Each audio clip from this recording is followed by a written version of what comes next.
Shalom, selamat berjumpa kembali dengan saya dalam program Saat Teduh Sains Surabaya. Hari ini kita akan kembali bersama-sama merenungkan firman Tuhan dengan melanjutkan firman Tuhan dari Ibrani pasal yang ketiga. Bagi rekan-rekan Sainers yang ingin mendapatkan bahan Saat Teduh ini, bisa langsung ke Instagramnya Sains Surabaya di @shine_surabaya atau di Facebooknya Sains Surabaya di Shine spasi Surabaya. Sebelum kita memulai renungan firman Tuhan pada hari ini, saya ajak mari kita satu di dalam doa. Bapak, kami bersyukur Tuhan untuk hari ini. Terima kasih untuk kebaikan Tuhan bagi kami, sehingga kami boleh menikmati anugerah Tuhan yang begitu luar biasa dalam hidup kami. Saat ini kami mau merenungkan kebenaran firman-Mu Tuhan. Mari Roh Kudus bekerja di tengah-tengah kami, memberikan hikmat bagi kami, pengertian bagi kami, sehingga kami dapat mengerti apa yang menjadi kehendak Tuhan dalam hidup kami. Dan biarkan firman ini menuntun kami untuk menjadi lebih baik. Hamba-Mu yang akan menyampaikan kebenaran firman ini, Tuhan memberkati. Tuhan pakai sebagai alat-Mu untuk menyatakan isi hati Tuhan bagi kami semua. Terima kasih Bapa, di dalam nama Tuhan Yesus, haleluya, amin. Hari ini kita akan merenungkan firman Tuhan dengan tema Yesus Sang Pembangun, yang terambil dari Ibrani pasal yang ketiga ayat 1 sampai ayat yang ke-6. Untuk itu saya ajak mari kita sama-sama buka Alkitab kita di dalam Ibrani pasal yang ketiga ayat 1 sampai ayat yang ke-6. Dan saya akan membacakan firman Tuhan bagi kita semua. Yesus lebih tinggi dari Musa.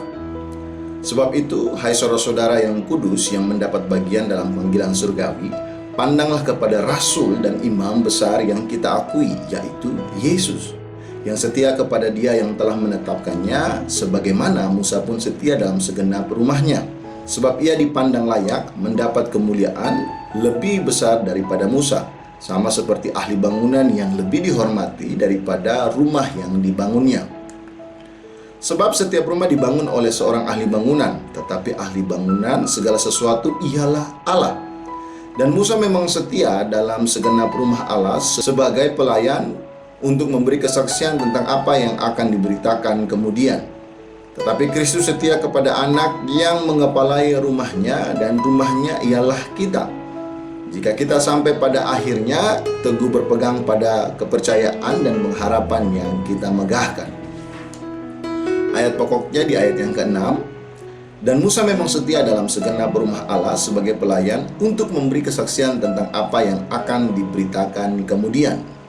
Saudara yang kekasih, di dalam perjanjian lama, Musa adalah seorang hamba Allah yang sangat dihormati, yang diakui oleh bangsa Israel. Nah, Allah memakai dia sebagai nabi yang menyampaikan hukum Taurat kepada umat Israel.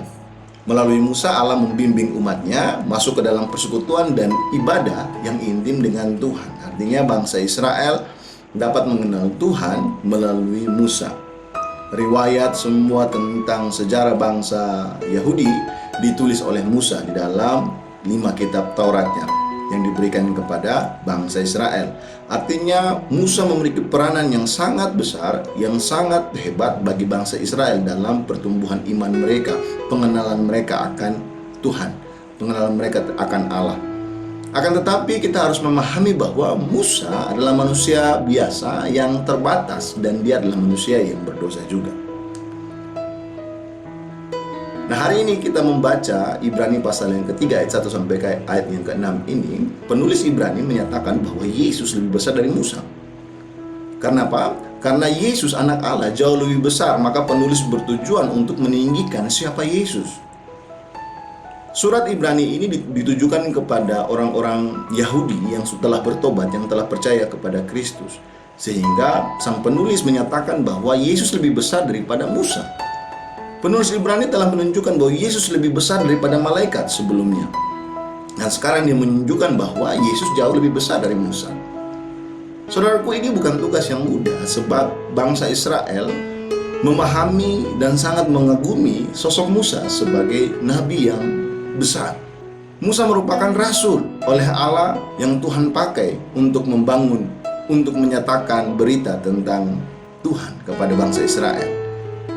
Tapi kita harus tahu bahwa dalam perjanjian lama, Musa hanya sebagai seorang rasul dan nabi. Imamnya adalah Harun. Nah, hari ini ketika kita merenungkan dalam Ibrani pasal 3 ini, kita menemukan bahwa Yesus bukan hanya sebagai rasul, tapi Yesus juga sebagai imam besar kita. Artinya kedua jabatan ini, antara rasul dan imam, digabungkan, dan itu ada di dalam diri Yesus. Dan sang penulis menganalogikan bahwa hubungan antara kita dengan Tuhan, antara Musa dibandingkan dengan Yesus, sama seperti seorang ahli bangunan dengan bangunannya. Artinya seorang ahli bangunan memiliki kehormatan yang lebih besar daripada sebuah bangunan.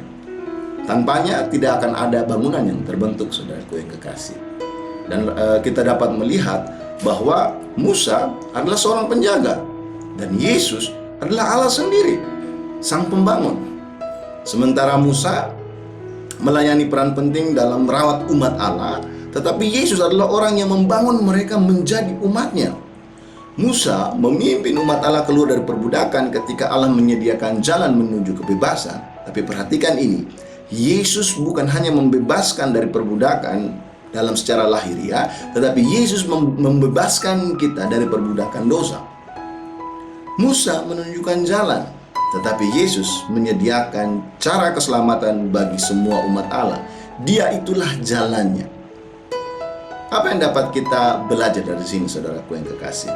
Kepada pembaca surat Ibrani ini, sang penulis menyatakan dengan keras bahwa kita jangan mengidolakan sesuatu lebih besar daripada Yesus. Ini menjadi perenungan bagi kita. Siapakah hamba Tuhan yang sangat kita idolai, yang kita kagumi, hamba Tuhan besar yang kita sangat hormati? Hari ini kita tahu bahwa semua yang dipakai Tuhan adalah alat Tuhan. Yang harusnya menjadi perhatian penuh dan penghormatan yang besar yang kita berikan adalah Tuhan sendiri. Artinya jangan terlalu berlebihan menaruh hormat kepada manusia, sebab mereka pun manusia biasa.